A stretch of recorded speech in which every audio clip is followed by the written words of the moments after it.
Which career change started because of your service?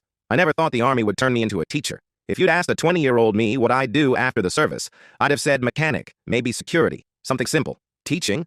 Not even close. But service has a way of surprising you. In Afghanistan, I was the squad leader who always had to explain things twice. Some guys just clicked right away. Others needed it broken down step by step.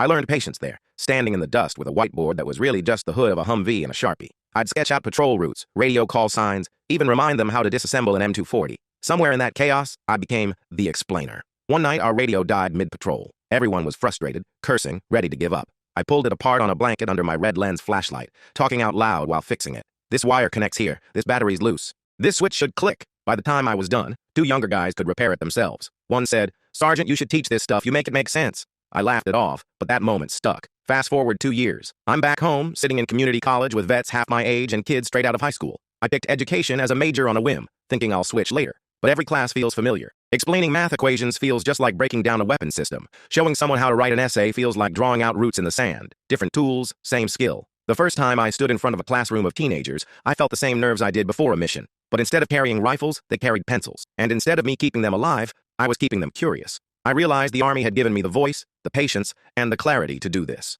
Now, I teach high school history. Every lesson feels like a briefing, every test review like a mission rehearsal. My students roll their eyes when I say, "Attention to detail saves lives, or at least your grade," but they listen. And when a kid who hated history wrote me a thank you note for making it finally make sense, I remember those nights in Afghanistan, sketching maps on Humvee hoods. Turns out the battlefield made me a teacher long before I knew it. And the best part? I get to keep serving, just in a different uniform. The service taught me that leadership isn't about barking orders. It's about guiding people until they can stand on their own. When I see my students graduate, I feel the same pride I did watching my soldiers come home. It's proof that my career didn't end when I left the Army. It just changed the mission, from protecting lives to shaping them.